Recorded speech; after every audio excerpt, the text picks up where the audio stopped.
Hey everybody, it's Jane. And Mike. And special guest. And Betty today. Betty, my mom, is here today. We're gonna harvest some basil. Grammy's gonna show us how to make her world famous pesto. Literally world famous. There's like people that love it that visit us from out of the country, and They like it, but it's not actually from me. It's from my dear friend Sally Olson. I must give her credit. She taught me many years ago. Well, you mastered Sally's recipe. So while we're standing here, I was just getting ready to harvest, and I noticed on our tomatoes, one thing you guys might have this time of year is tomato hornworms, which are kind of a gross worm that just loves tomatoes. And if you do, I found one here, they're the exact same color of tomatoes. If you start to notice one like this is the worm, and it has all these white things on the back. They look kind of like Tic Tacs.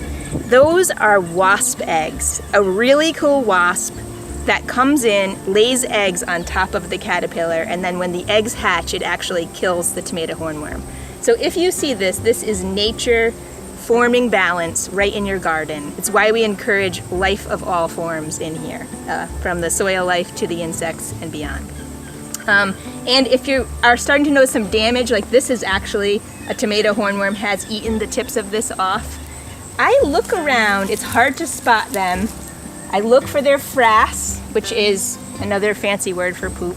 And I'm gonna have Marcus show right in there. It looks a lot like a little, I don't know, like a little bomb right there. And then I look above the frass, and that's where I find the tomato hornworm. There he is. He blends in. Really, really well. I've mastered finding them. It's kind of a fun little scavenger hunt for kids. But I'm just gonna leave him because I know we've got a lot of these wasps around and they're gonna find balance and they need food. So that is a great source of food for those guys. Anyway, that's a little bit about balance. Let's get back to pesto. That's what we're here for. I'm gonna put this guy down. And we have this beautiful row of basil. We've been harvesting it for about a month, I'd say. It's been a good year for basil. It is, and we've had some really good pesto. It just tastes like summer. So we're gonna show you what we do. Grammy prefers, when you're gonna cut and then store it in the house for a little bit, we cut and leave a stem and like kind of treat it like a bouquet of flowers in the kitchen. If you know you're gonna use it right away, I cut it a little bit differently, but for storing, I'll kind of get right in here. What I'm looking for is a place in the plant where it's branching out, and I'm gonna cut right to where it branches up. Maybe Marcus could come right in here and we'll show how there's two sets of leaves down here, 1, 2, 1, 2. I'm gonna cut right where they start to branch, and this is what you wanna cut. This beautiful little, I don't know, bouquet right here. We'll cut a whole bunch of these. So I do it super fast. Grammy does it too. And then it actually helps your kitchen smell really good if you have these bouquets of basil by your kitchen sink. If you have a little countertop compost bucket or something, it's nice to have the bouquet of basil right next to that to counterbalance. It is.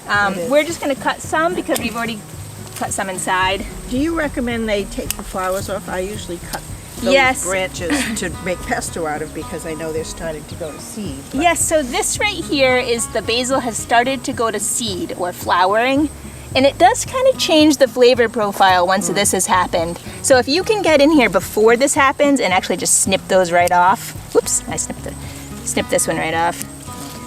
It prevents it from going to seed, and then the flavors are preserved.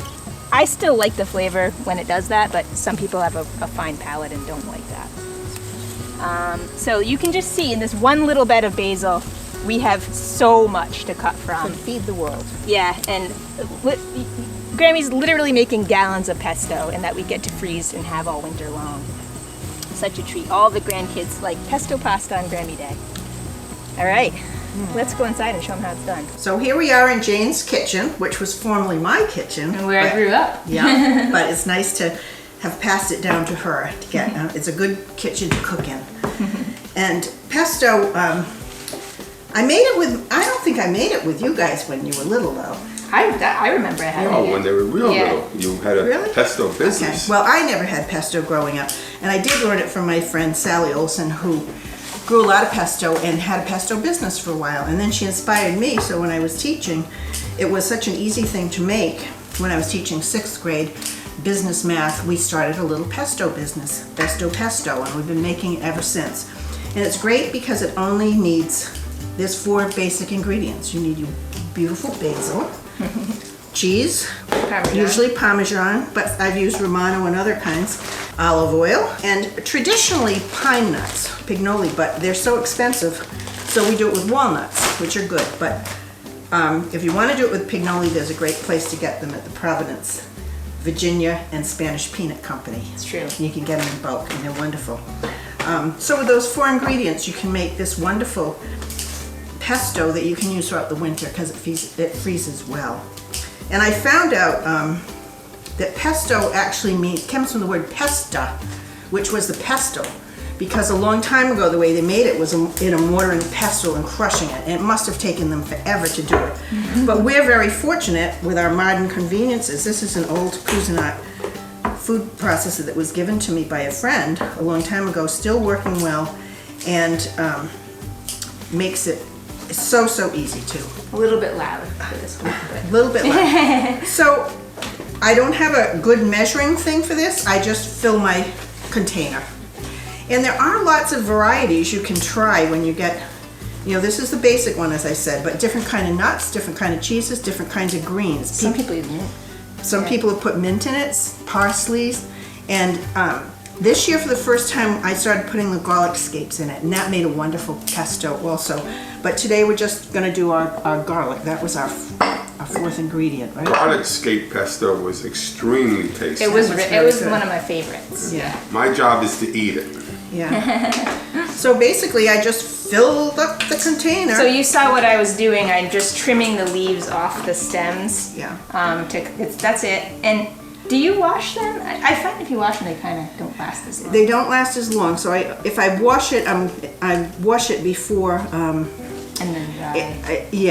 Like I'll wash it in the morning and then make the pesto a little bit later.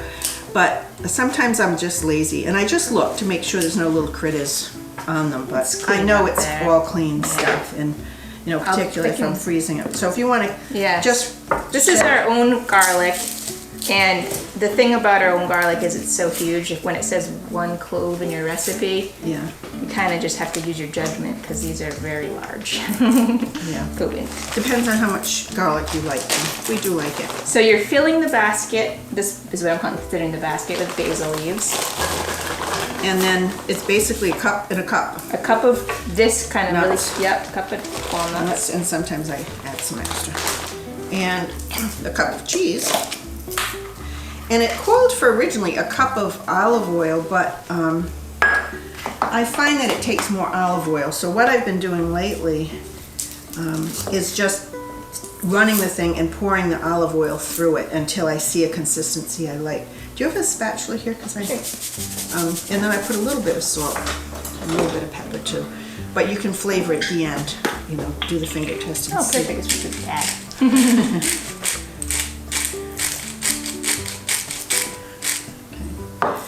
And now for the loud part. Thank goodness, this saves so much time for us. I probably wouldn't be making it if I had to sit with a mortar and pestle all morning.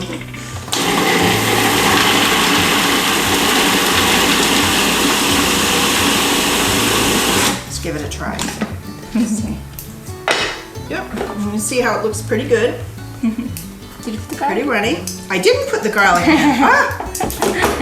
Oh my goodness. I'm going to cut these in half because they're so big. That's why I needed 2 assistants to help me remember the 4 ingredients. And it's really 6 because it's in salt and pepper. Everybody has salt and pepper. Let's see. You want a little That's good. taste test? Oh, you won't let me just put my finger in like I usually do, right? I think it's good. You want to try it, Poppy? Yeah. Sure. Let's get yours. Oh boy, this is my job. What do you think? Is that all right? It's a winner. The thing about pesto, there's so much, the most common way is to do it with pesto pasta. And then one of my grandkids loves it with olives in it. Cooper always wants black olives in his. The girls didn't like the olives so much, but you can, you know, with pasta it's great, and you can add other vegetables, add tomatoes. You can put it on a pizza shell and make pesto pizza, and that's delicious. It's a great snack with just pita bread. I just get a piece of pita bread. Cucumbers are great to dip in there. My favorite's with the grilled cheese and tomato. I was going to say grilled cheese and tomato is a good way, and that's a good way if children don't like pesto so much. You can make them a grilled cheese and put a little bit on, and they slowly develop a taste for pesto. I also just like an English muffin toasted just with pesto on it. So good. Yes, I do too. An English muffin with pesto, and it, you know, it, like I said, it does freeze well. There's different ways to freeze it. Yes. Want to talk about that? Well, I actually just broke down and bought myself some containers that my friend Mike Bussey used to always freeze things in, plastic ones. So, because now I'm kind of, this time of year I'm scraping.